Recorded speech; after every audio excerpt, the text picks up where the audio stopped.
Good morning, everyone. Welcome to GW Institute for Korean Studies, or GWIX.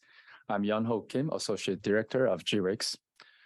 Thank you for joining our Korea Policy Forum on South Korea's nuclear armament debate, co-sponsored by the East Asia National Resource Center at GW. As you know, North Korea's recent advanced missile tests and hostile statements that include threats of preemptive nuclear attacks against South Korea have fueled a debate among South Koreans about new military options to address the growing threat from the North. One noticeable development is that South Korea's nuclear armament, a topic that used to be a big taboo for decades, is increasingly drawing attention as an option that should be on the table. One could dismiss this as a tide of so-called nuclear populism that could be subdued by reassuring and strengthening U.S. extended deterrence against the North Korean threat. However, it is also true that this traditionally unthinkable option is seriously examined by South Korean experts more than in the past. So we're lucky to have four leading experts from Korea, South Korea, and America who will be discussing this issue. Let me introduce our South Korean speakers first. Sang-hyun Lee is the president of the Sejong Institute. He also serves as president of the Korea Nuclear Policy Society. Sang-hyun previously served as a Director General for Policy Planning at the Ministry of Foreign Affairs. Our next speaker, Young-Jun Kim, is a professor at the Korea National Defense University and a proud visiting scholar at GWIX. He has advised the South Korean government in many capacities, including a member of the National Security Advisory Board. And we have two experts joining from Washington. Jenny Town, my former colleague at USKI, is a senior fellow at the Stimson Center and the director of Stimson's 38 North program.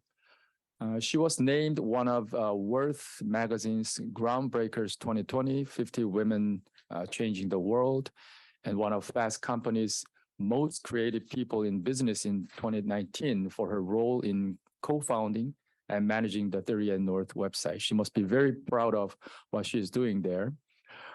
Last but not least, Ankit Panda joining virtually today. He's on the screen. He is the Stanton Senior Fellow in the Nuclear Policy Program at the Carnegie Endowment for International Peace. He has consulted for the United Nations on non-proliferation and disarmament matters and has testified on security topics before the U.S. Senate Armed Services Committee. With that, let me start with Sang-hyun. So, Sang-hyun, what are the main arguments for South Korea's nuclear armament?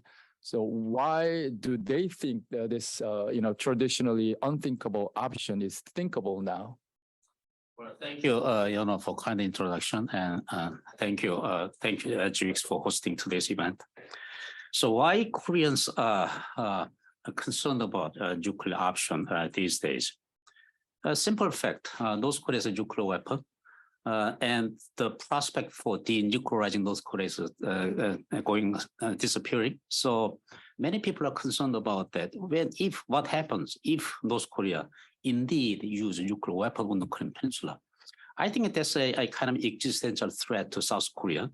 So even though South Korean conventional force is superior combined with the USFK, but we cannot be nuclear weapon with conventional weapons. That's the simple logic. So North Korea is threatening with a nuclear weapon, and South Korea does not have one. And the only guarantee against the North Korean nuclear threat is the Korea-US extended deterrence. So that's the current situation. And as you know, since last year, North Korea began much often provoking by test firing many missiles. I remember almost 70 missiles they test fired last year alone. And North Korea's rationale for that, North Korea strongly condemns resumption of the Korea-US joint military exercise. They believe, even though we say that joint military exercise is a defensive nature, but they believe, they frame it as an exercise for invasion of North Korea. So it's kind of a tit-for-tat situation. And particularly since the Yoon Suk-yeol government take power in South Korea, also Yoon government is taking very strong stance against North Korea. So it's kind of a tit-for-tat situation. North Korea provoked and South Korea enhanced this military drill against North Korea. And North Korea comes with another provocation. So for the time being, it's quite a risky and uncertain situation. And one more concern is that since last year, North Korea's nuclear doctrine is evolving into a more dangerous way. For example, last year, North Korea enacted a law for nuclear weapon use. So with that law, Kim Jong-un declared that North Korea's established status as a nuclear power is irreversible. And then he said that they will never give up nuclear weapon. And also December last year, a Central Committee of the Workers' Party of North Korea, in that meeting, they clearly indicated the future direction of North Korean nuclear strategy. They vowed to mass produce tactical nuclear weapons.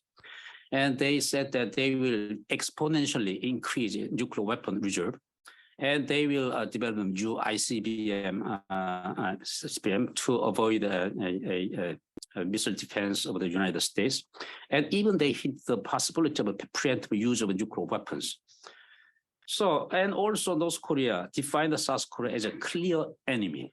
And because of that, it is expected to continue military provocations under the existing strong-to-strong stance, head-on collision. So this is the kind of risky situation on the Korean Peninsula right now.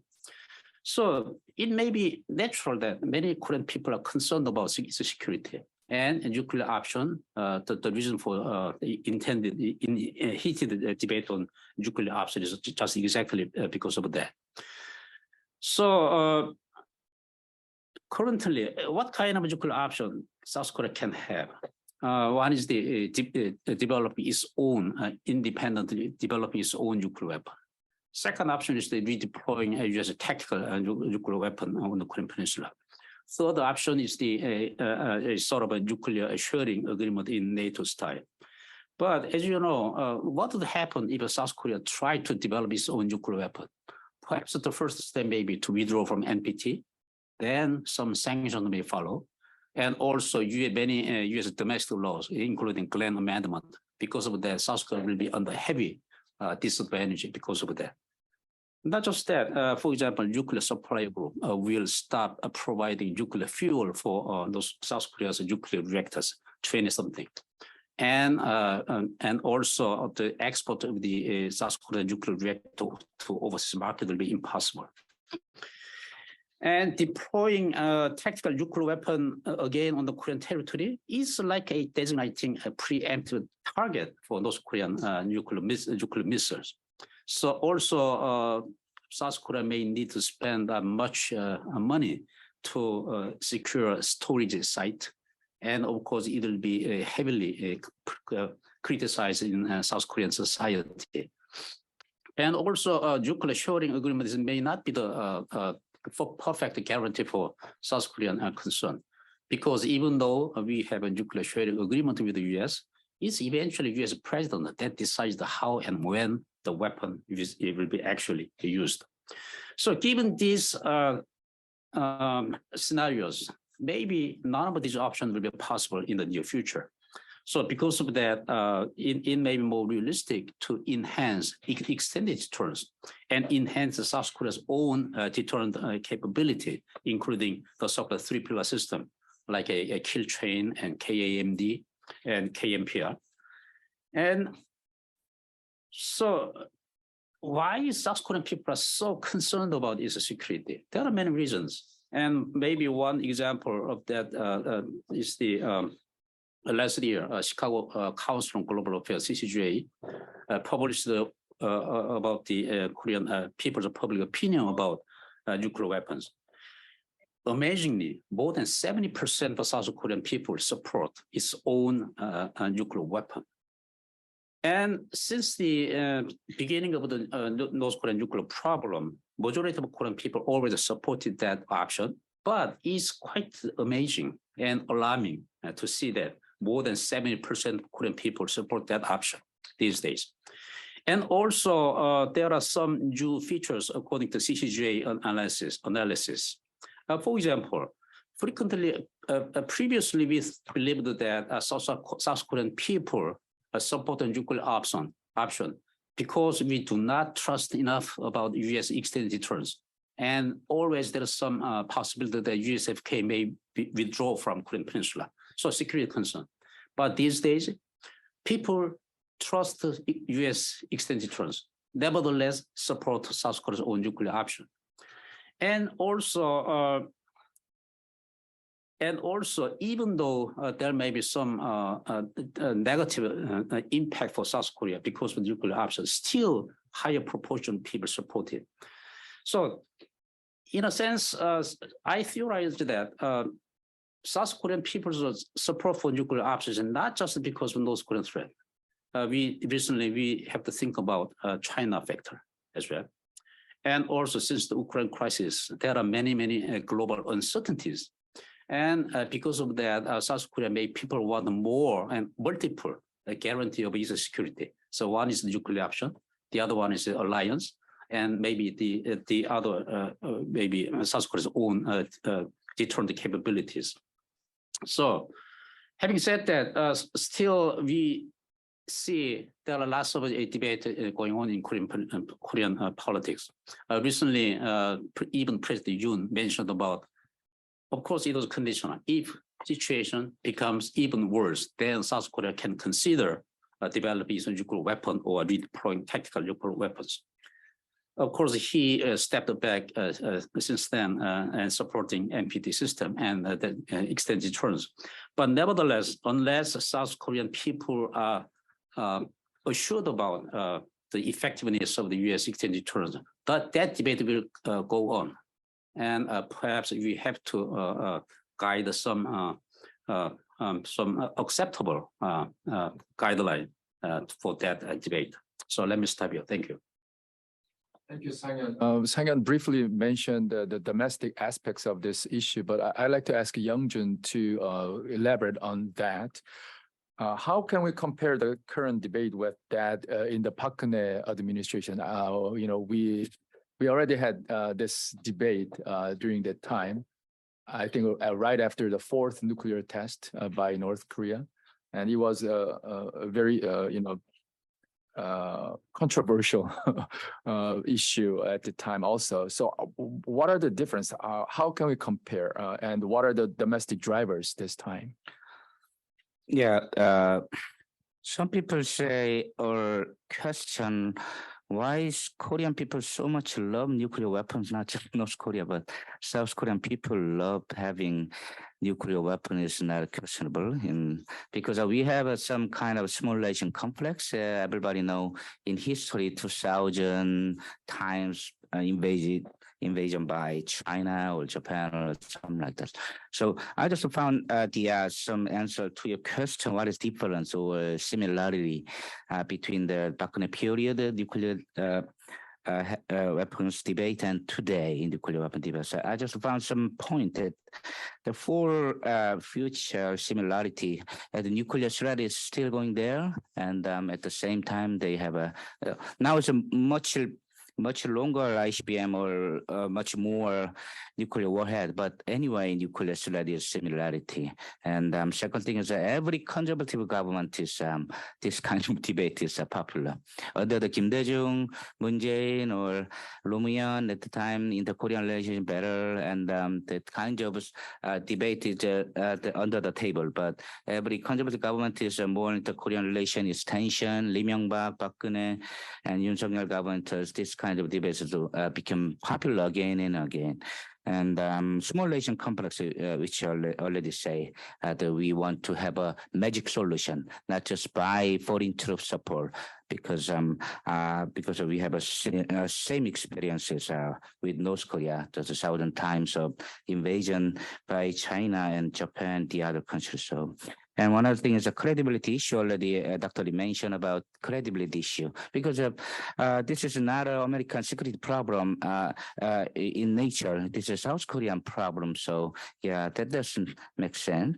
What is different? This is an interesting question. What is different from the 1990 or even 1970 Park Chung-hee period? Because he really tried to develop his nuclear weapons. And one of my research paper in here is about the question how U.S. government perception on Park Chung-hee tried to develop their nuclear weapons. So we have a famous novel, 무궁화꽃이 피었습니다, that kind of conspiracy theory, U.S. intelligence agency tried to kill or assassinate Park Chung-hee. I don't believe, but anyway, that kind of novel still popular, and Park Chung-hee theory. So I just found some sources in National Security Archive at the time, U.S. State Department or National Intelligence Service, how their perception of Park Chung-hee's risk gamble, not just Kim Il-sung. So how they see.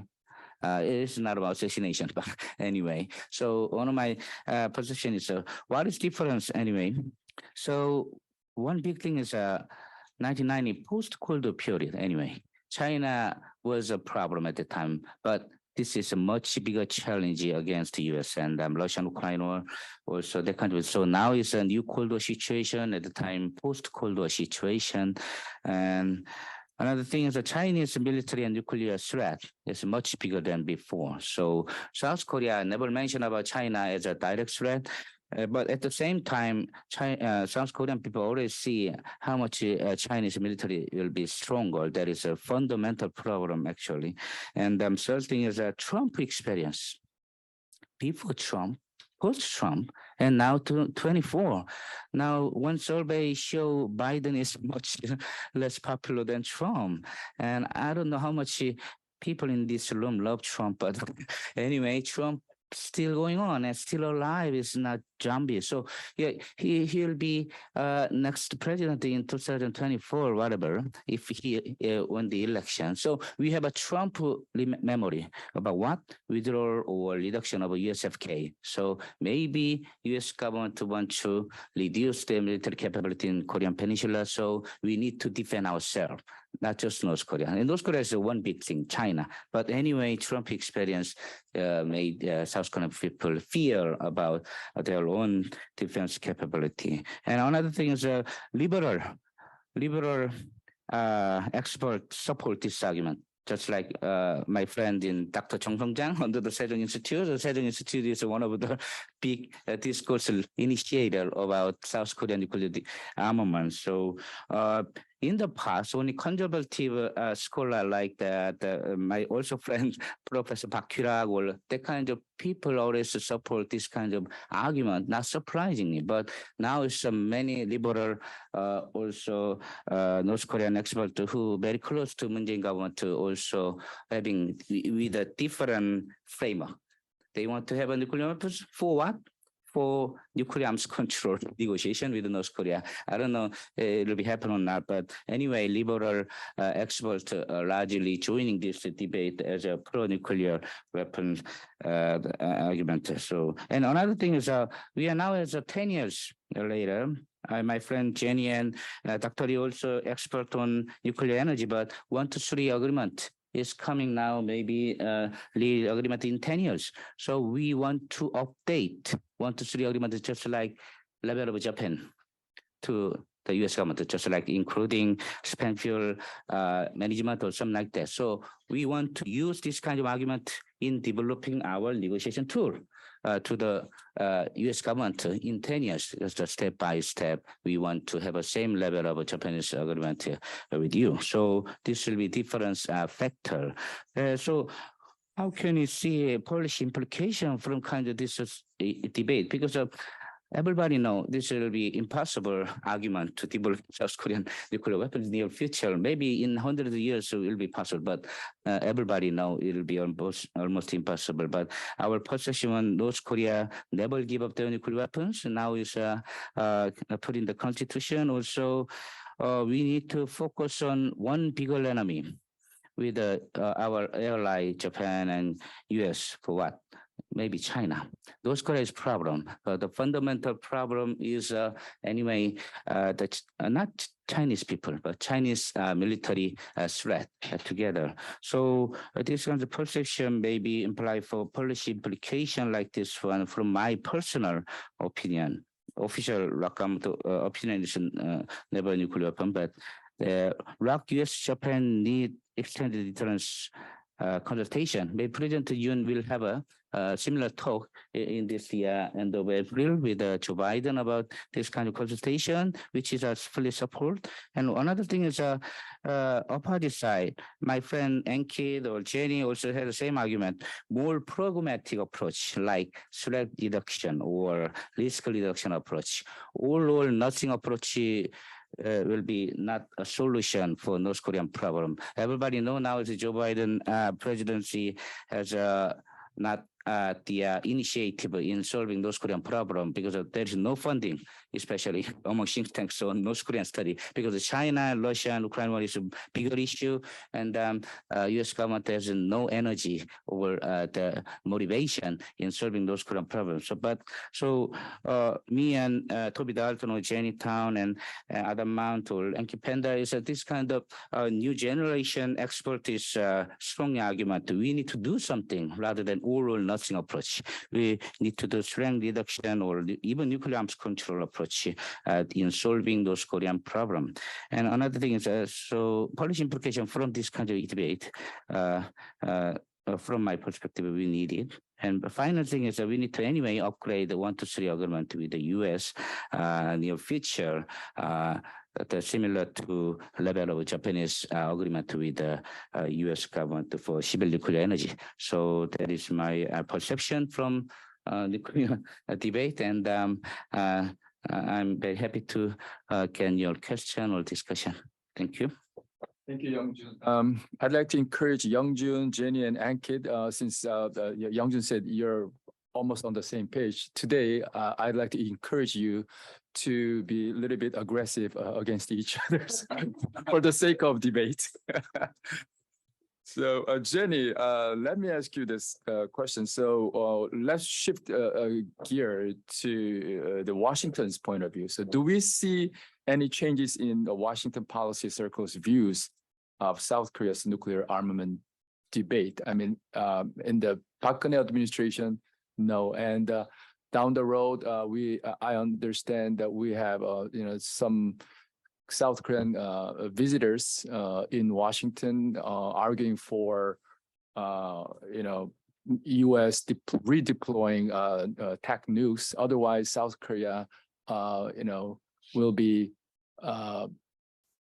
unpleasantly go nuclear. That kind of argument we heard in Washington in the last several years.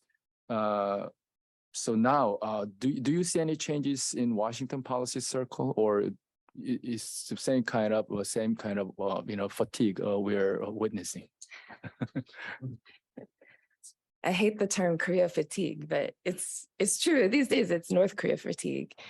Well, first, thanks, Yanho, for inviting me, and thanks to GW for having us and hosting this debate.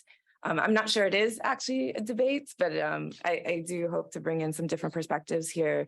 And it's really good to be in person with some longtime friends. I won't say old, but longtime friends from Korea, and to be able to have these meetings in person again, minus Ankit.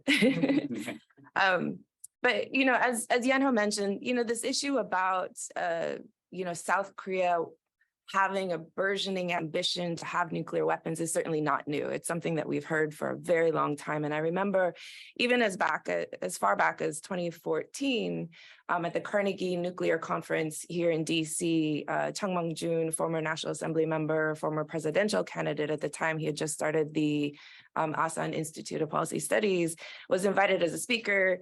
And he, at that time, had laid out a plan for South Korea to withdraw from the Nuclear Non-Proliferation Treaty and start developing a nuclear weapons program in lockstep with North Korea's nuclear development. And at that time, I remember we all seemed to think that was an absurd notion.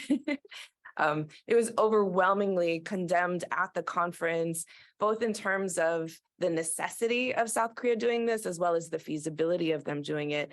And I think largely dismissed in DC circles as simply a fringe view, not a real plan or ambition.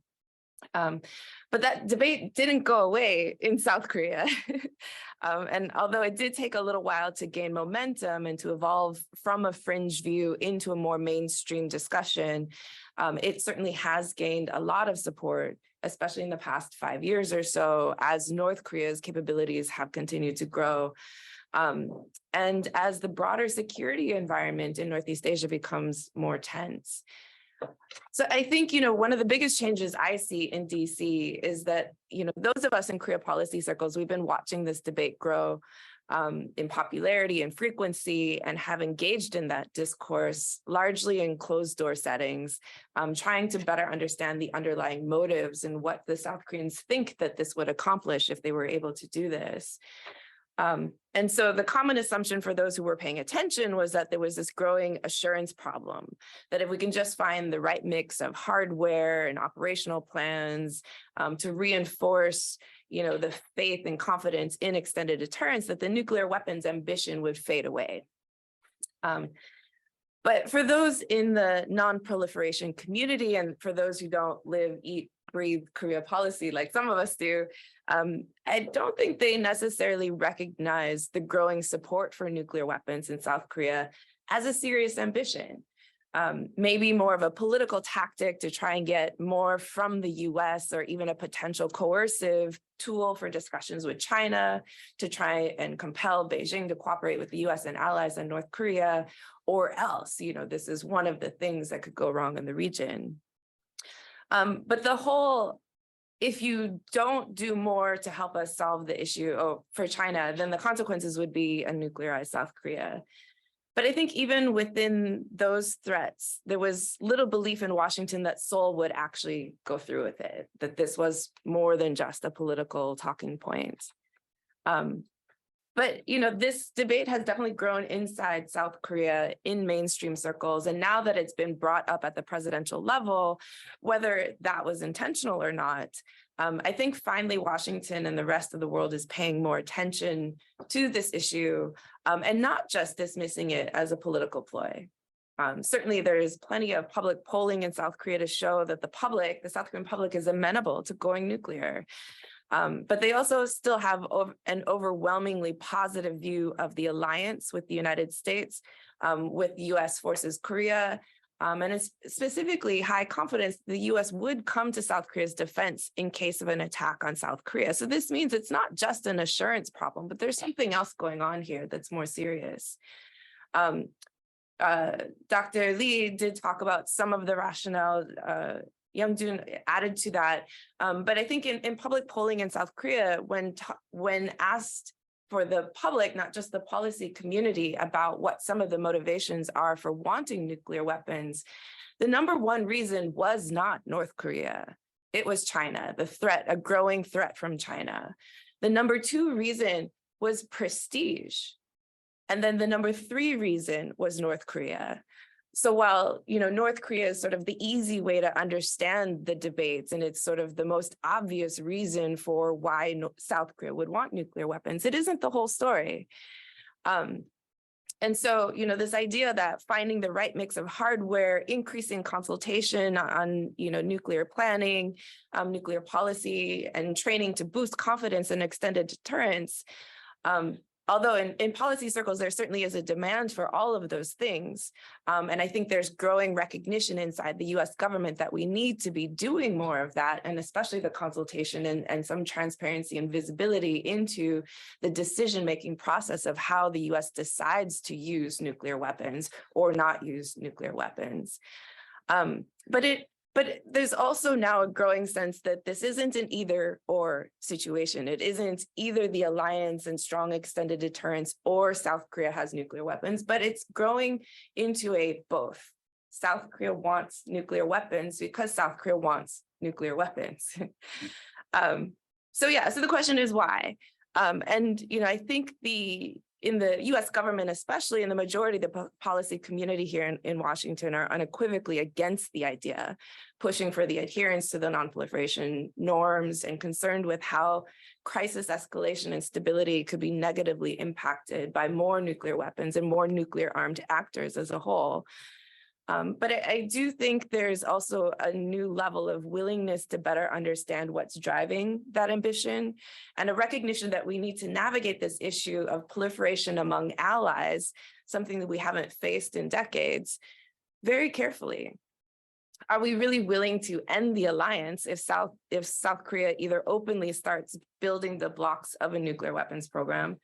In the 1970s, when South Korea had a clandestine nuclear weapons program, the choice seemed clear, either nukes or the alliance. You couldn't have both.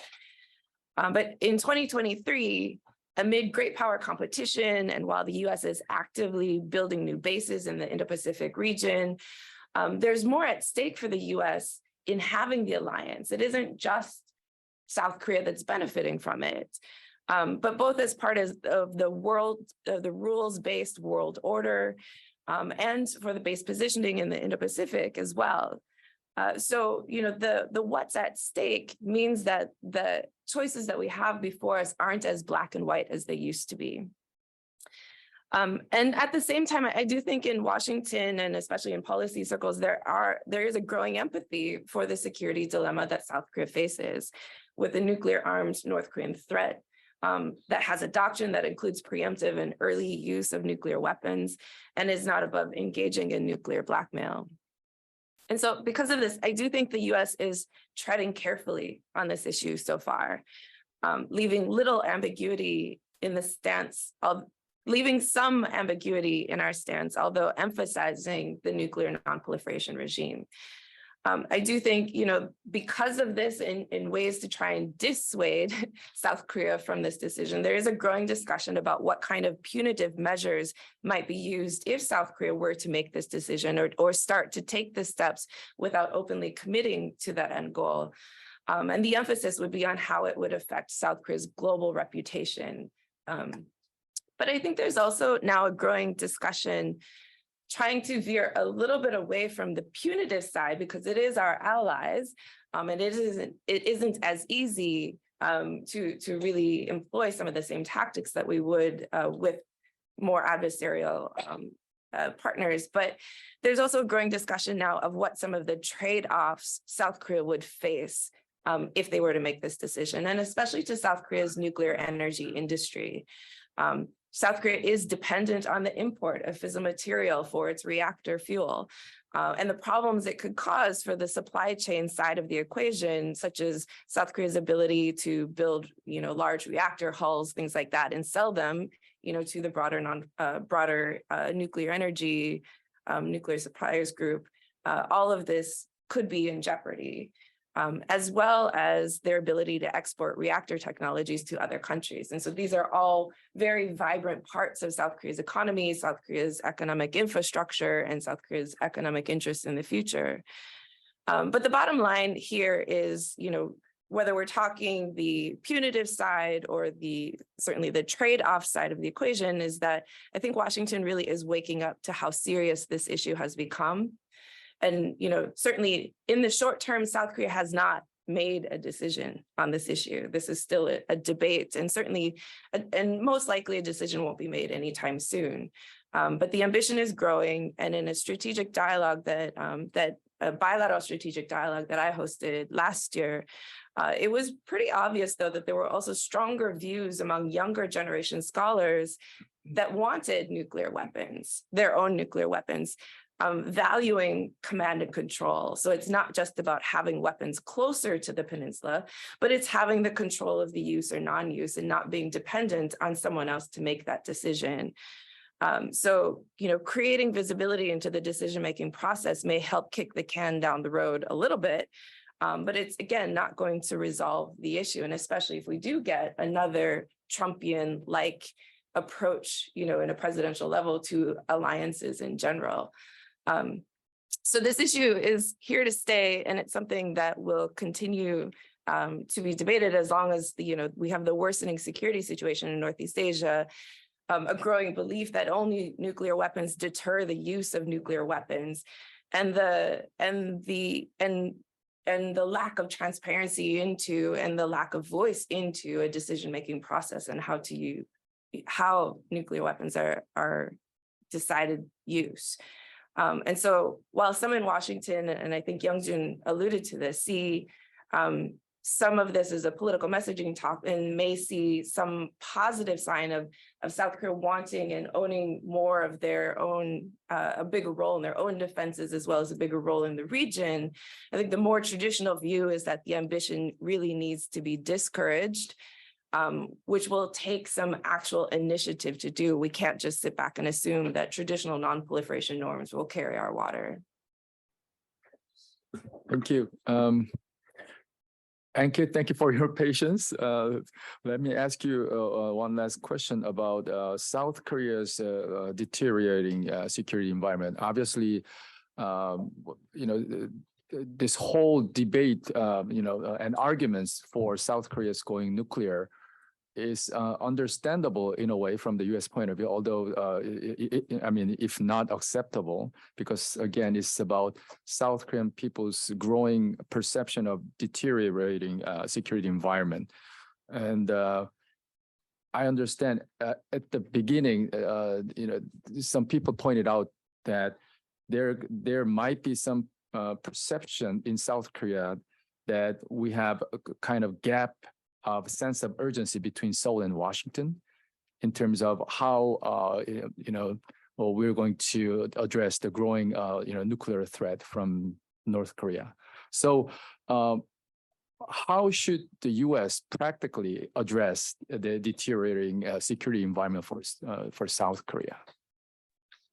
Great. Well, thank you so much, Young, for including me in this great discussion. Sang-hyun, Youngjun, Jenny, it's great to, of course, be with all of you. I always learn a lot from hearing you speak on these issues. Look, I get the easy question here at the end, which is, of course, practical solutions for what is, I think, an objectively deteriorating security environment for South Korea. And I think that is the place to start. I think the first thing that I would say for how Washington should approach this. And look, these conversations are not yet happening in the open at the official level. Whatever has been said from Washington to Seoul after President Yoon's remarkable comments on January 11th, for instance, is being kept fairly quiet. But the way in which I would tell American officials to broach this topic is to first begin with a recognition of the urgency that I think is being felt in Seoul.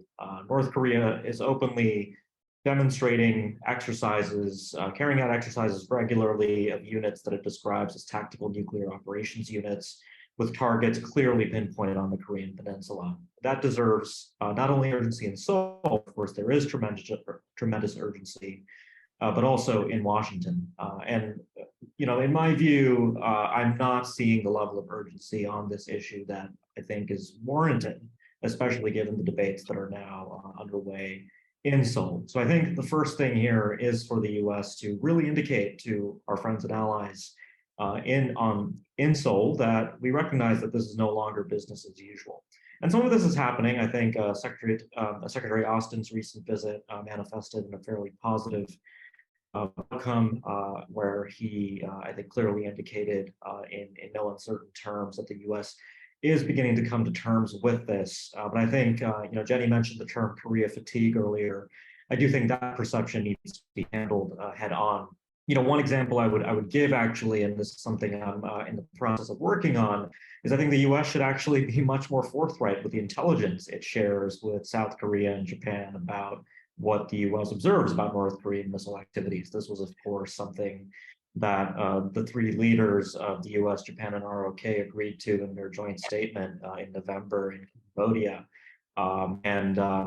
It looks especially bad, I think, that the most prominent act of declassification the Biden administration took with regard to North Korea was last year in March, when DoD came out and put out a remarkable statement saying that a North Korean missile launch on February 27th, March 4th, 2022 involved ICBM components. We did not see similar acts of declassification for North Korea's cruise missiles, which have apparently gone unobserved in some cases by South Korea and Japan. And it feeds into the perception that the US primarily cares about the ICBM threat from North Korea and doesn't necessarily share the same level of urgency that I think is being felt in Seoul with regard to many of the other capabilities that are currently proliferating. I'm not going to delve too much into, of course, the nuclear reassurance debates. I think Sang-hyun did a good job of covering, of course, the menu of options from redeployment to nuclear sharing and to some kind of lifting of the curtain on new planning consultations, either in the format that they take place in the NATO context or coming up with something bespoke for Korea. I think clearly there is a need to address the very strongly ingrained belief, I think, in Seoul, that only nuclear weapons will have the effect of deterring Kim Jong-un's nuclear threats and attempts potentially at nuclear coercion. I'm not advocating that the United States, of course, pursue the option of redeploying nuclear weapons. I think the military utility of forward deployed nuclear weapons will be negligible, especially given that North Korea has clearly indicated that it harbors intentions to preempt F-35A fighters or F-15s, which would be tasked with the deployment of B-61 gravity bombs, which are the only practically deployable US tactical nuclear option on the Korean Peninsula today. North Korea has said that they would carry out preemptive strikes against those capabilities. So in a conflict, they would actually have fairly limited use. The US does have other options, not options that can physically be forward based on South Korean soil. These include the W-76-2 low-yield nuclear warhead on ballistic missile submarines, which actually provides a time to target comparable to what the United States had available with the tactical nuclear weapons that were deployed to the Korean Peninsula until 1991. For various, I think, good reasons, that capability does not really come up in extended deterrence conversations. But I do think it should play a more prominent role in the kinds of assurances that the United States is willing to offer Seoul. But I think zeroing in on the technicalities and the specific capabilities, I think this is the bigger picture here of what I think Washington needs to think carefully about when it comes to addressing, as you put it, deteriorating security environment specifically. I think the three primary questions right now that are at the heart of this debate in Seoul, or at least at the heart of anxieties that are leading to the public contemplation of nuclear weapons acquisition and a loss of faith in extended deterrence, are the following. Will the United States come to the fight if a conflict does break out on the Korean Peninsula? The primary issue here for a while now has been the decoupling issue.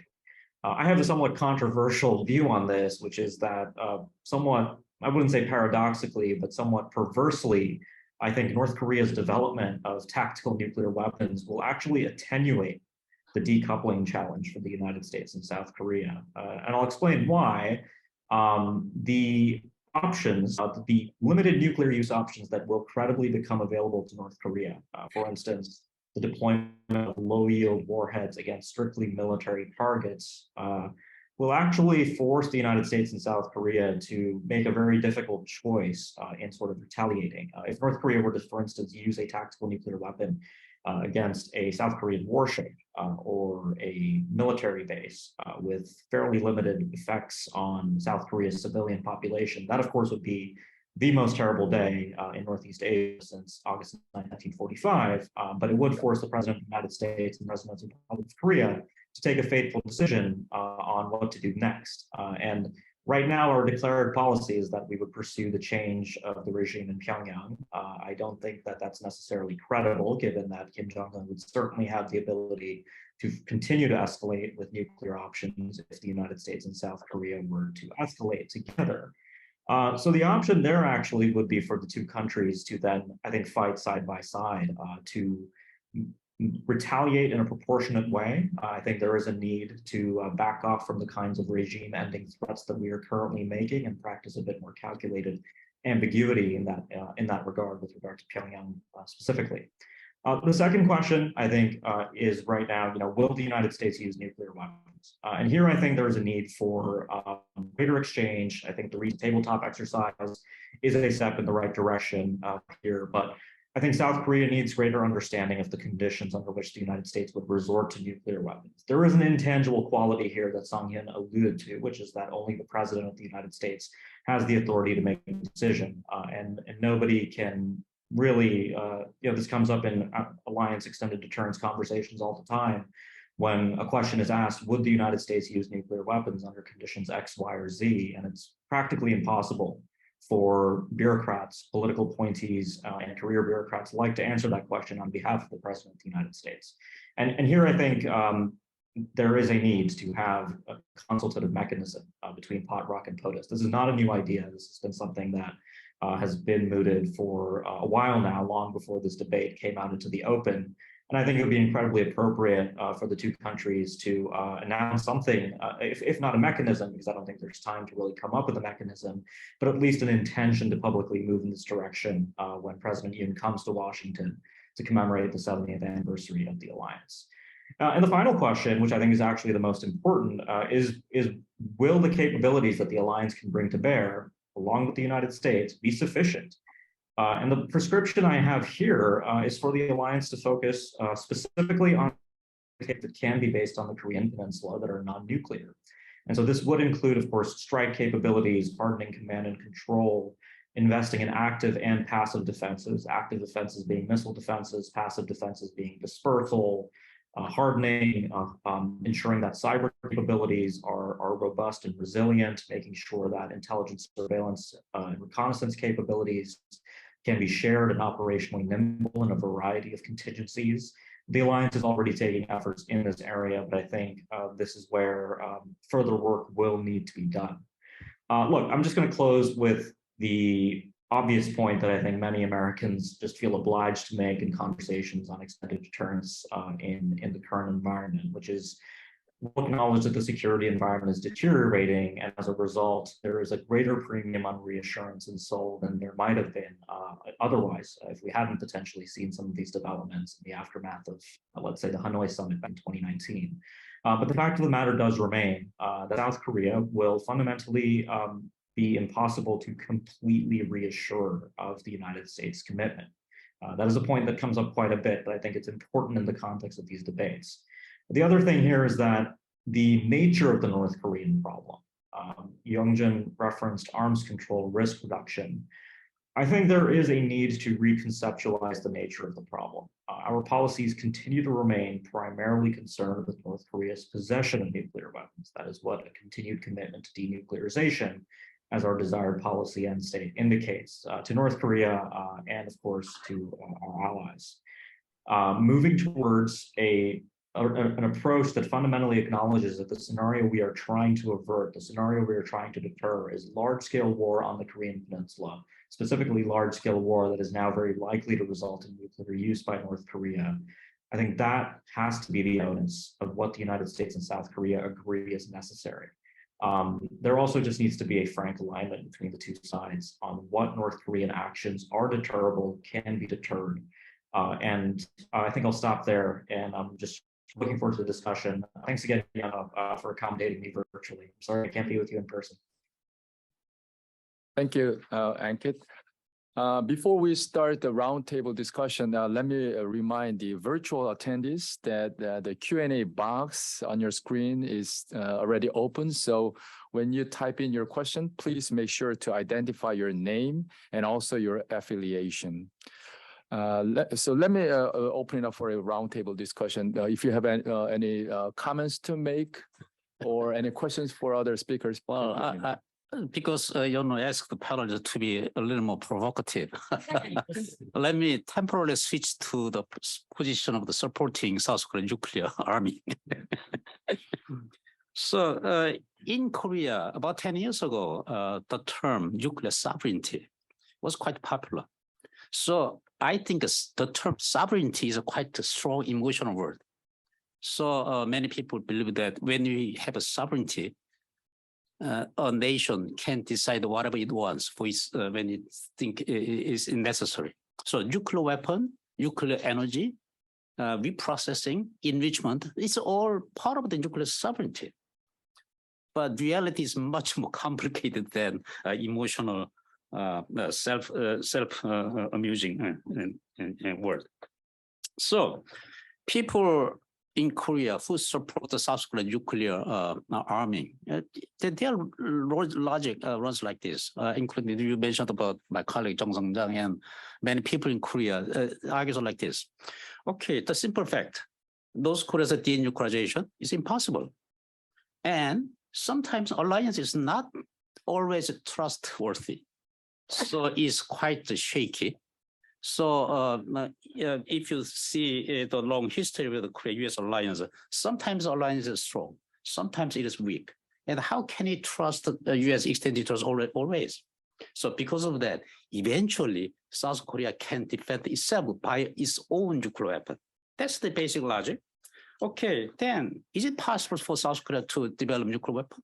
It's possible. We have a technology. And there are a bunch of spent nuclear fuel in the storage site of 20-something nuclear power plant in Korea. So if South Korea government decide, pull out those spent nuclear fuel and reprocess, we can quickly produce a lot of enough fissile material, plutonium to make a nuclear bomb. And what about the NPT, withdrawal from NPT? Of course, international sanctions will follow, but South Korea can withstand this sanction because we have a huge economic capacity to overcome that. And also alliance friction, maybe even initially US may oppose South Korea's nuclear option, but in the long term, United States will find that it's the US benefit as well, because US may not need to directly involved in any nuclear battle between North and South Korea. So initially, those US may oppose, but in the long term, US have no choice but to accept South Korea's nuclear arming. And what about the nuclear supplier group? Cutting off is a fissile material for South Korean nuclear reactor. Okay, maybe that will have some negative impact for South Korean nuclear industry. But looking back to history, about 3 or 4 years, South Korean nuclear industry can sustain, even though a nuclear supply group cut off its supply of the nuclear fuel to Korea. And final point is that once both North and South Korea have a nuclear weapon, finally we have a strategic balance in the Korean Peninsula. Although it may be not peaceful so far, but based on that strategic balance, South and North Korea can start a negotiation of disarmament, nuclear disarmament. So it will be a better solution than current hostilities. So this is the basic argument that people who support the South Korean nuclear army. So what do you think?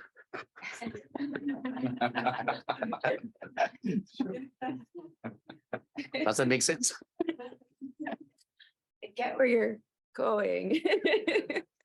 I always find it really interesting to when it's framed as like, we want reprocessing, South Korea wants reprocessing, and they want to be able to have nuclear sovereignty and talk about nuclear weapons. But of course, back during, in 2010, 2011, when the 123 agreement was being negotiated, one of the biggest reasons that the US was pushing for the gold standard, the forswearing of enrichment and reprocessing capabilities. Well, one was because of non-proliferation standards, and the other was because you're so close to North Korea, and North Korea could, eventually, if there's fissile material in South Korea, could they steal it? Could they divert it? Could it become sabotage it? But the idea now that South Korea wants their own nuclear weapons, I think if you think it's going to help the renegotiation of the 123 agreement, I think you're wrong. I don't think that's going to be a very convincing argument as to why South Korea needs reprocessing capabilities. And I don't think that it's believable now that it would be an either or. Either we get reprocessing that we can use for peaceful civil purposes, and we won't pursue nuclear weapons, especially when there is so much support for nuclear weapons in South Korea, and there's so much debate about a nuclear future and nuclear armament for South Korea. But I do think, this whole prestige and sovereignty issue is really at the heart of all of this. And I think it's the hardest part of the equation to figure out, right? How do we now diminish the prestige of having nuclear weapons? And I think, Sang-Hyun, you had said earlier, that the only way to deter nuclear weapons use is to have nuclear weapons.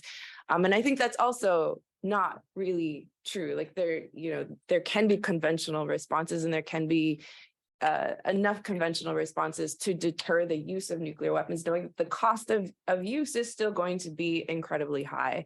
And where South Korea's defenses, and especially US-South Korea combined defenses, are overwhelmingly stronger than North Korea's to begin with.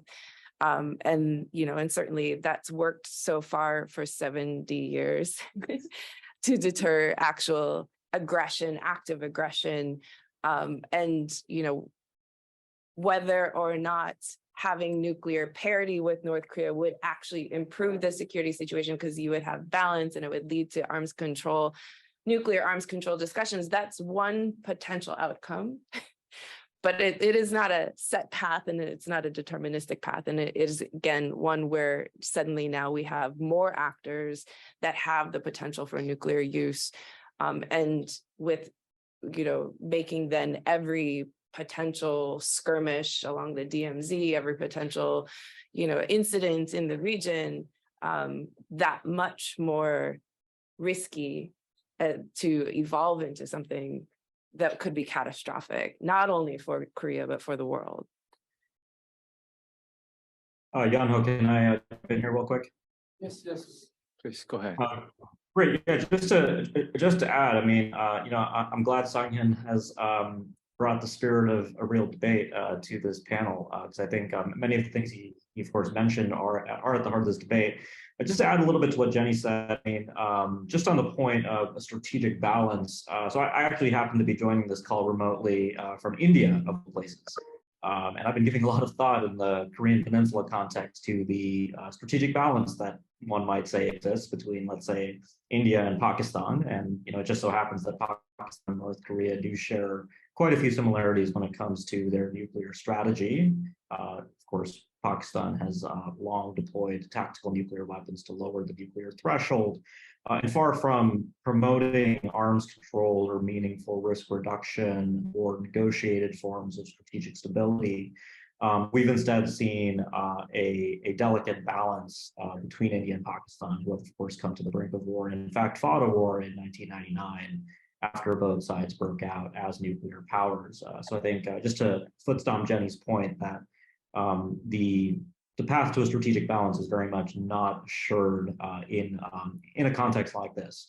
Something else that I just want to mention, and this is a little bit of a far-fetched idea, but prospect theory is a pretty convincing explanation for why leaders choose to go to war. I think it's the effective notion that preventive wars are sometimes desirable because the cost of going to war in the future might be greater if not pursued now. And looking at this from Pyongyang's perspective, and of course, in the North Korea studies field, there's an unresolved debate about whether North Korea, of course, harbors coercive offensive intentions against South Korea with its nuclear weapons, or if it intends to hold its nuclear weapons for deterrence and regime security. I tend to fall into the latter camp, but just entertain the former camp's views for a second. If one does truly believe that North Korea does have coercive intentions to unsheath its nuclear sword and hold it to South Korea's throat, then if South Korea were to pursue nuclear weapons, North Korea might have significant incentives before South Korea is able to weaponize and manufacture nuclear weapons at scale to potentially attempt a preventive war against South Korea with its nuclear weapons. And so that must be another consideration. It will have to be a consideration, of course, for the United States in assessing whether Washington could live or endorse a South Korean sprint to the bomb. And that actually brings me to the last point I wanted to make, which I think is actually one of the most difficult problems in this whole debate, which is this idea that Washington historically has seen geopolitical considerations triumph over non-proliferation norms. And this is, of course, we can talk about the India precedent here. But this is an argument that is heard in Seoul, which is that you will get over it. South Korea is simply too important to the United States and the Indo-Pacific. And in whatever type of great power competition we might be, non-proliferation will simply not be a priority for the United States. That's not true under this administration. But as an analyst, I mean, looking at just the state of the debate in Washington on a range of issues pertaining to global order and norms, not just non-proliferation, I really can't say with confidence that the United States would not head in that direction in the future. So I don't think it's a good assumption for American analysts to make that the United States' traditional support for the non-proliferation order, even when it comes to allied proliferation, especially during the first Cold War, is likely to hold. And if any of the other panelists have a solution for this problem, I'd be very interested in hearing it. But I do think that is going to be at least one of the factors that's going to make sure that this debate sticks around in South Korea for a long time to come, regardless of whatever positive steps we might take in the short term on reassurance. Yeah, and then Young. Yeah, just to follow up on Ankit's point, he's right in terms of there is no consensus in Washington on nuclear armament of South Korea. I think within the government and within the bureaucracy of the government, I think there is much more traditional views of the situation. But like, for instance, if you talk to congressional members, you could get the full range of like, yeah, of course they should. Why wouldn't they? To, again, foot stomping the non-proliferation regime. And so I think you see some of that range in the policy circles as well. But, the traditional US government view under this administration right now is still very much wanting to dissuade the situation. I want to add it, yeah. I would like to introduce some interesting, my colleagues' opinion. We have two arguments, right? Having nuclear weapons, maybe 75% supporter of the South Korean people. They don't calculate the cost, but anyway. The other thing is the non-nuclear weapon, not having nuclear weapons, international community or non-proliferation experts, just like Sang and me and Jenny and Ankit, all of this one. But we have a middle argument. What is that? They argue, some of my colleagues, including Chun Jong-un, and some other, including me maybe, but now we need to prepare capability. Not developing nuclear weapon now, but we need to prepare because my lovely American friends will love support American value, liberal democracy, but in some day, maybe 50 years later, 100 years later, maybe their geopolitical power will shine down or another Trump get at the White House. So we need to prepare capabilities, just like the upgrading 1 to 3 agreement war, having similar size. That is different from having nuclear weapons, but they strongly argue Israeli case as well. Some of my American professor who are former American military service officer who taught West Point as well. He also argued you need to learn Israel case. So I answered to his argument, and we have a different case because Israeli has no American forces. Just like USK, and also Israel want to hide their nuclear capability. Their official answer to nuclear questions is we don't have a nuclear weapon, but everybody knows they have a nuclear weapon. But South Korea want to show off we have a nuclear weapon, not hiding our nuclear capability in defending ourselves. So it's a different case. And he said he worried about South Korean security in the case of another Trump, because whether we love or dislike Trump, anyway, 30% of American people supporting America First policy, which sounds reasonable for me if I'm American. But anyway, he warned about another possibility of Trump again. Not just Trump, but Trump mindset president in the future, not in 10 years, but in 20 years, in 30 years. So you need to prepare for your own defense capability in silently and with the approval of the U.S. government under the table, not openly. So maybe he said, you make use that kind of argument. You can fight against the Chinese military, not North Korean military, by using your nuclear deterrence capability. So that is a powerful argument if you want to negotiate the US government under the table for the maybe 30 years or 50 years step-by-step roadmap. So yes, my answer is, but I would like to show that kind of argument is still going on, not just having nuclear weapon, not having nuclear weapon, but preparing for your self-defense, nuclear defense capability in your future, not in 10 years, but in 50 years, like that. So yeah, I'd like to show the kind of argument that exists here. Let me add one point. I think that people in Washington should pay attention to the increasing grievances from South Korean audience.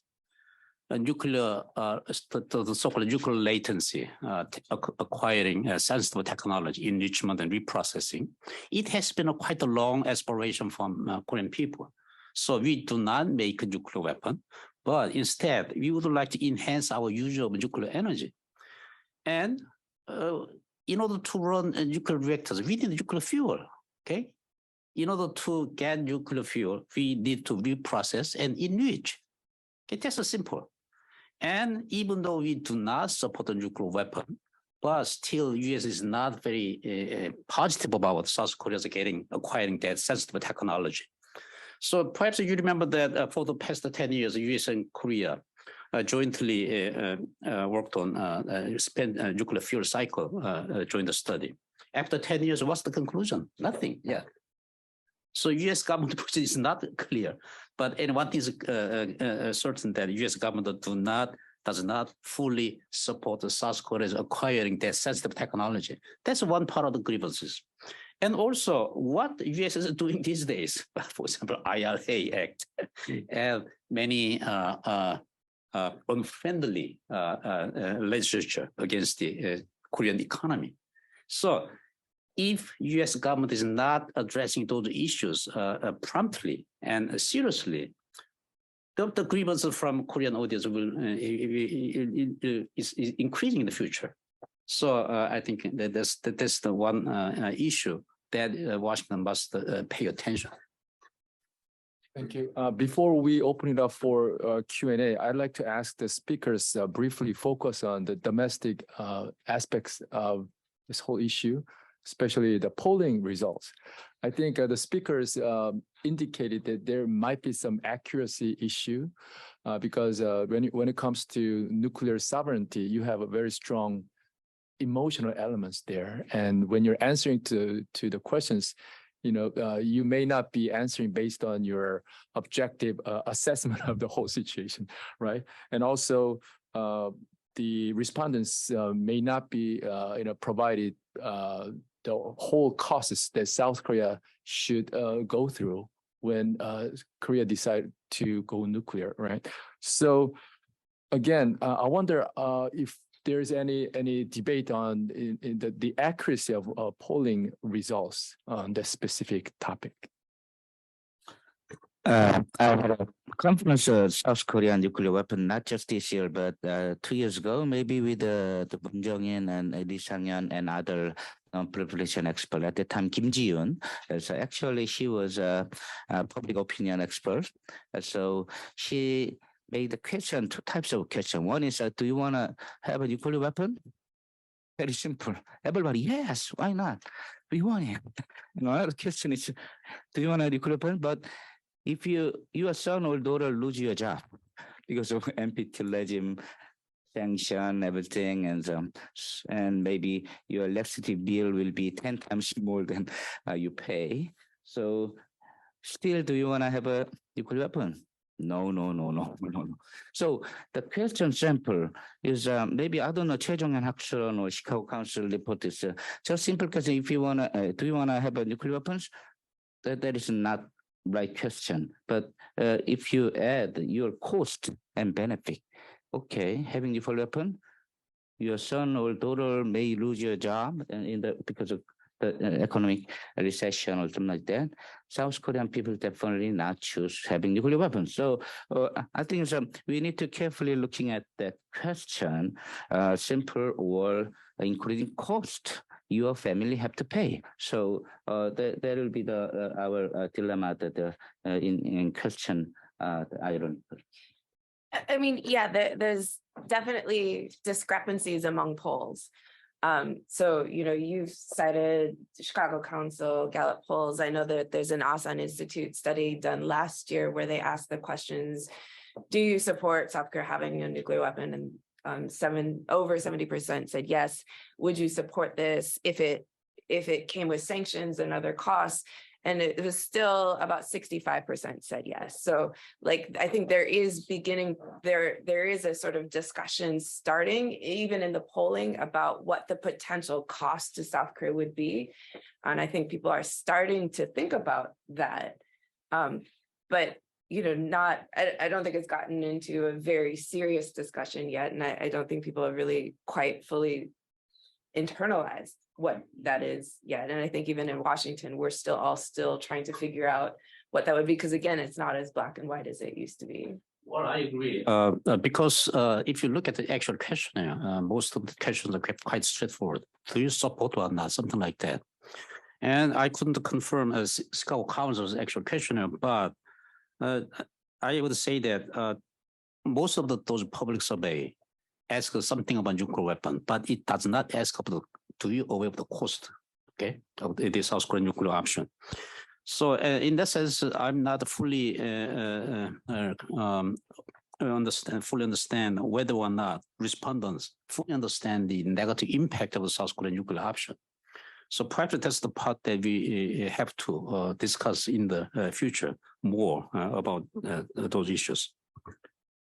Just to quickly jump in, so I think the Chicago Council study in the full version does actually dig into specific crosstabs on what opponents and supporters think about the various costs, normative, alliance, so on and so forth associated with nuclear weapons acquisition, which I think was a useful contribution. There's some really interesting data in there, but again, more polling needs to be done to have, of course, greater granularity. And of course, a lot has changed just in terms of the threat environment and the debates in South Korea since the poll was carried out and published early last year. Just to add one point on public opinion, look, I think public opinion in South Korea on these issues is important, but I think it ultimately will not be the factor that makes or breaks Seoul's decision to pursue nuclear armament. Here, I think the decisions and preferences of strategic elites, both within the government and outside the government, is going to play a fairly important role.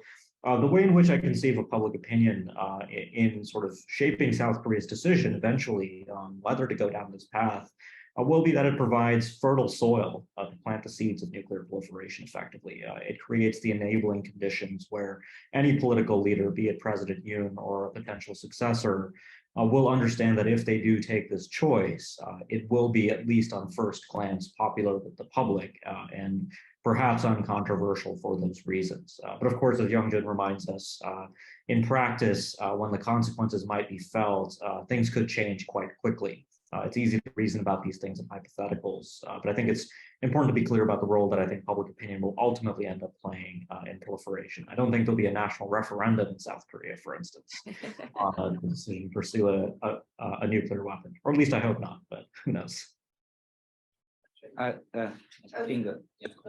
I just add real quick? And I do think you have to understand that there is also discrepancies between what we're seeing in the public polls versus what we see coming from the policy community as well. So for instance, in the public polls, there's still high confidence that the US alliance, that the US would come to ROK's defense. In policy circles, there's a lot more nuance to that. And there is more of an assurance problem coming from those who are closest to the issue, working on the issue, versus random sampling of people.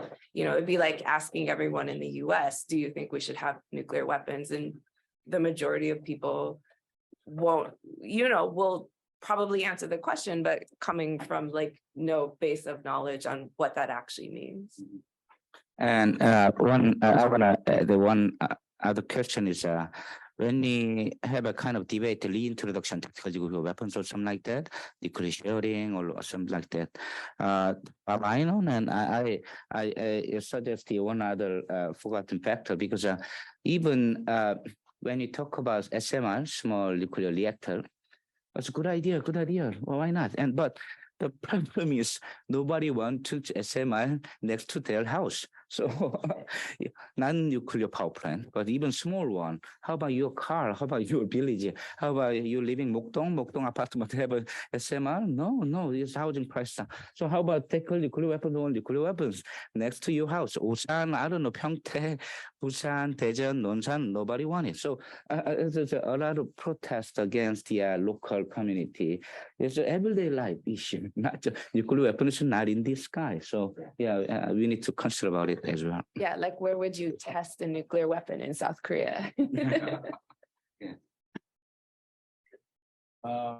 Thank you very much for your active reactions to my question. So I think we have about 15 minutes left for Q&A. So let me take some questions from the floor. We have very sensitive mic on the ceiling, so you can just speak. I'll be very careful. I'm Soyeon Kim with Orifit Radio Free Asia. So when I heard your debate, one question came to my head. The feasibility of actually South Korea can start developing their own nuclear weapons to be able to defend against North Korea's capability now.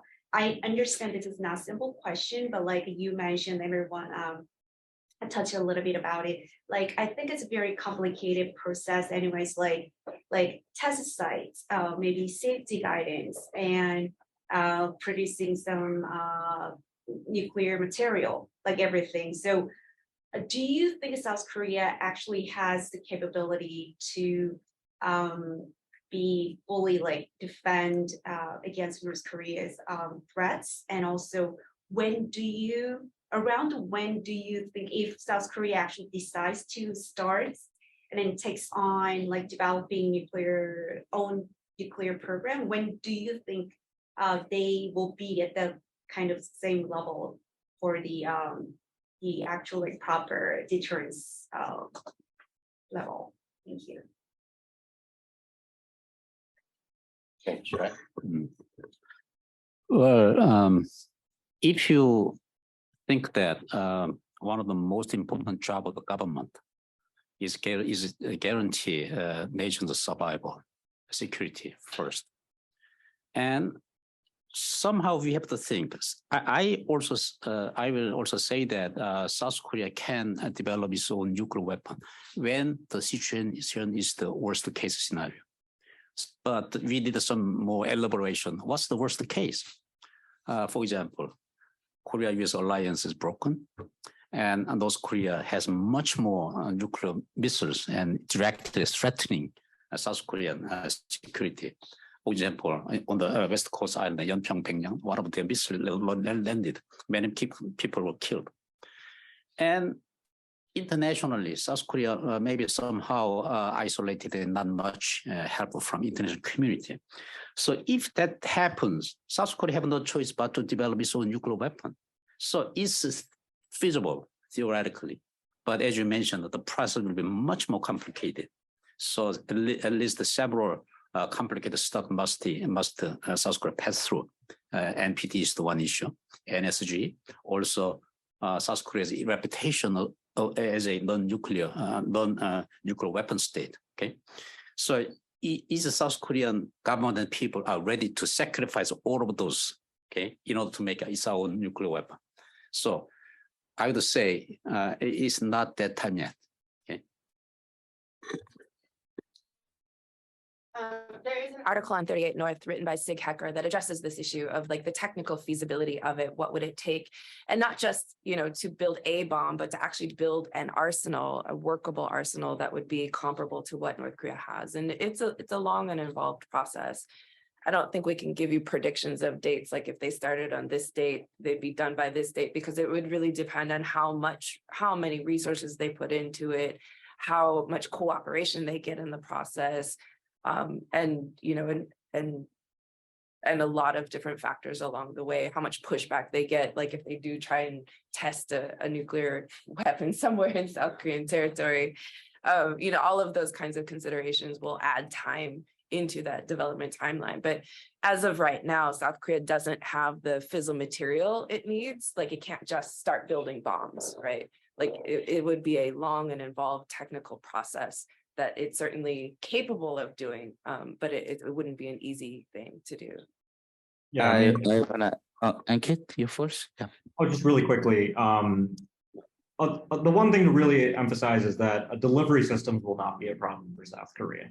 South Korea has an incredibly sophisticated array of delivery systems, primarily solid fueled missiles that would be prone to being fairly easily nuclearized if necessary. The other thing is, if South Korea would choose to go about the fissile material half of what will be needed in a covert way, I won't go into the details, but my view is that that would take significantly longer for Seoul, and covert proliferation would, I think, be operationally quite difficult and quite time consuming. I want to add, in addition to Sang-Yeon, Jenny, and Kiz's explanation, one other thing is, if we have nuclear weapons, maybe it might be not strategic nuclear weapon against Moscow, Beijing, whatever, ICBM. There should be tactical nuclear weapon, right, against North Korea. So we need to miniaturize nuclear warhead, and we need the time. And also, more importantly, we need to train soldiers in managing and train everything. So, but the problem is that when you talk about nuclear submarine issue inside the Polish community in South Korea, who manage it and who take the submarine, nuclear submarine? Because the now NCO's payment is much lower than the average of our expectation is maybe less than 2 million won or something. And so no one wants to take the submarine even today. So we need to train, and we need to have the qualified the soldier who in managing that kind of process. So it's not just having nuclear weapon, but we need to miniaturize, and we need to train soldier, and we need to hire soldier, and etc. is a very complicated situation, not just having nuclear weapons. So that kind of system is require time and energy and public opinion support and government to change in 5 years every time. So we need consistency in us the same way. Let me take a question from the virtual attendees. The first question from Jin-Soo Kim. I think his question is almost same as the one we took from the floor in detail. So let me move on to the next question from Frank Ohm. His question is, how is the ROC's potential desire for nuclear weapons different from the DPRK's desire for nuclear weapons?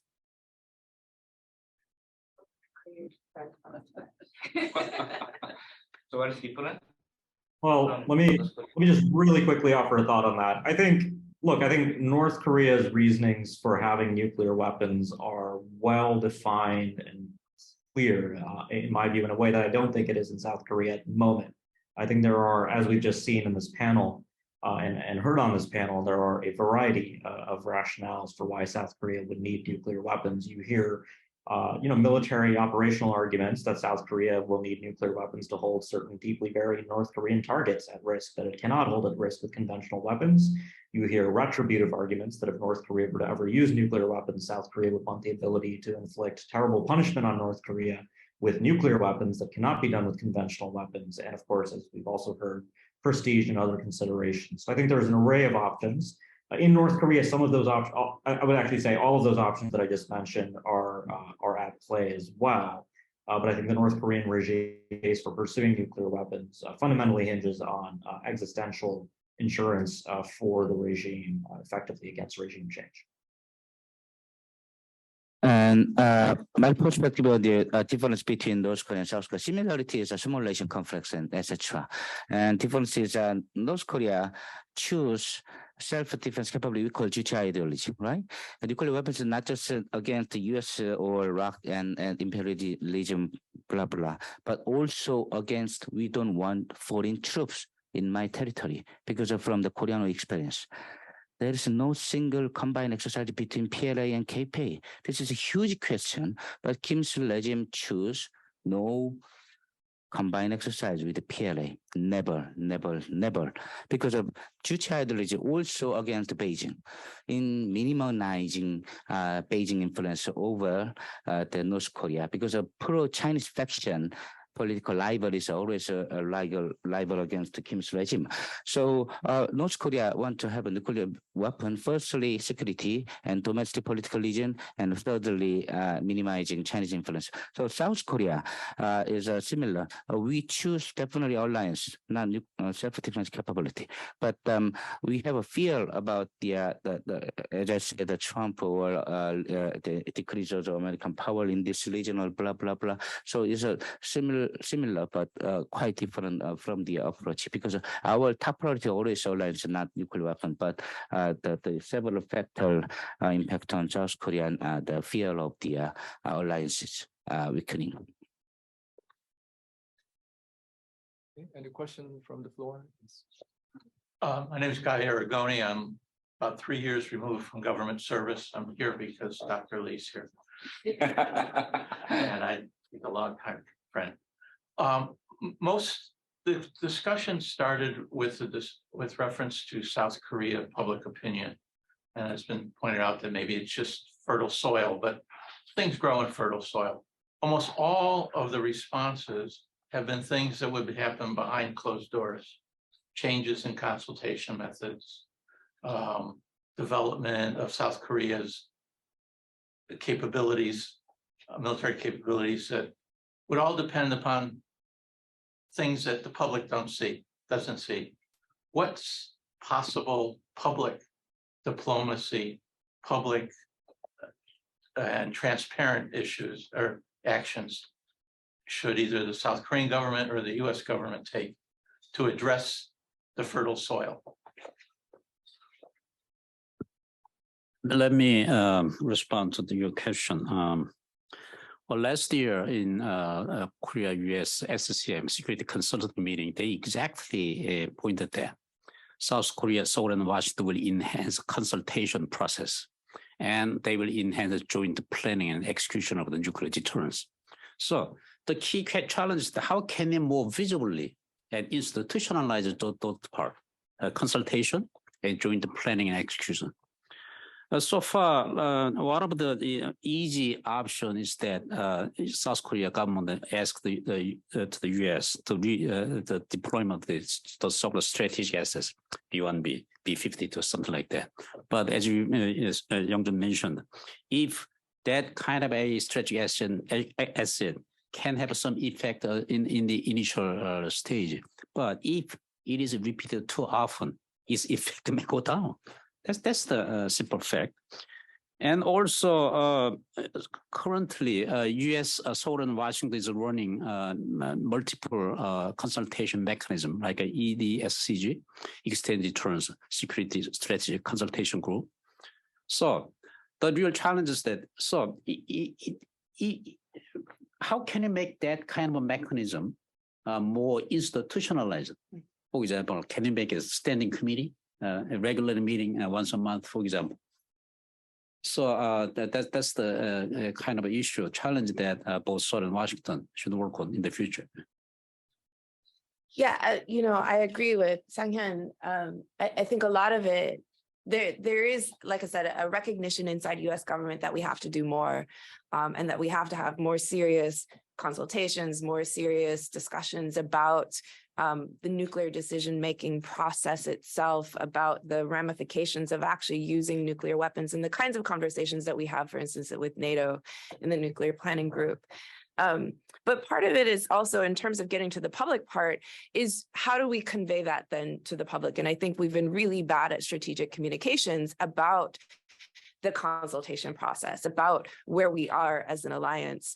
And some of it it has to come from South Korean thought leadership too, right? So it's like, yes, public opinion is fertile ground and it helps give, support to some of the ideas that might exist within the policy community to advocate in different ways. But how much is it also a reflection of the way that South Korean leaders are talking about the alliance, talking about the anxieties, talking about these things? So as we're trying to improve the system, I think there has to be better communication on the South Korean government side as well to acknowledge that, to promote that. I did a report last year that also talked about, in terms of strategic communications, if you want to have more of an impression that this is an ongoing, really deep consultation process, you have to have more than a readout of the latest meeting that you can only find on DoD website. And, we need sort of an alliance website, even just to say, here are the different mechanisms and bodies that exist, and here is the purpose of them, to give that sense that we do have ongoing consultation, right? That it isn't just a one-off meeting, and we're not just doing it for show, but that there's actual, cooperation that exists on a day-to-day level. If you don't mind, let me take one last question from a person from Berlin. I cannot resist. This shows how far-reaching our audience is. So Teresa Novotna at Free University in Berlin. The question is, we discussed various domestic factors, but what about low popularity of President Yoon? How much does his effort to boost it may play a role? Same goes for the deal with Japan. He's popular now. Yeah, I work for government, so. So yeah, presidency question is always still there. And I think actually, when you talk about, I don't know, domestic issue or about Lee Jae-myung thing, but when you talk about radius alliance or security issue, Yoon government is not that at all. So I think, but yeah, I know that question. What question is maybe? Well, thank you for asking for step far away. Well, South Korean politics, domestic politics, there are a lot of unpleasant and uncomfortable situation coming up. The representative of the opposition party is under charge.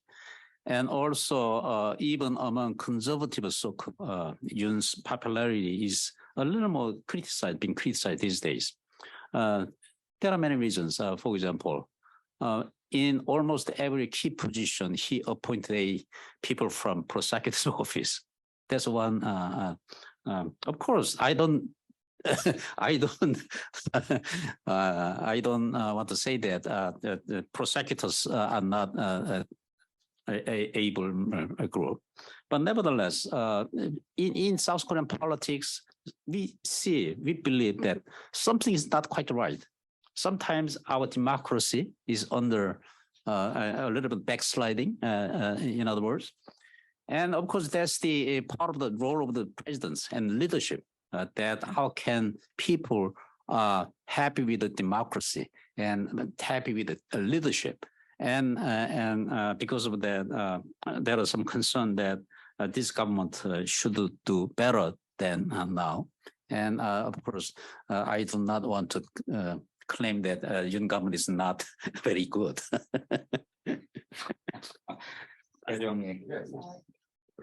I think it's worth remembering that, he didn't say South Korea is going to build nuclear weapons. And that, what he did say is an active, policy discussion in South Korea. So bringing it at the presidential level may not have been intentional, but it's certainly not out of the blue. And I do think there has been, relative consistency in the way that, Yoon has responded to, a lot of North Korea's missile testing, a lot of alliance communications. And I don't see this as necessarily outside an anomaly of that, because he has had much more muscular language and muscular responses to what's going on the Korean Peninsula. And I think this is sort of a natural evolution of that, even if it wasn't intended.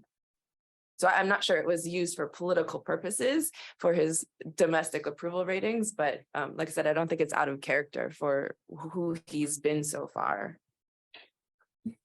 I think we have very extensive, discussion on this specific issue, and I'm really grateful for this rich discussion by the speakers today. I'd like to thank all the distinguished speakers for joining us today, and especially Ankit joining virtually while you're traveling. And I also like to thank our GWIX team for putting this together, and of course, thank you all for joining us today. With that, let me conclude today's webinar. Thank you.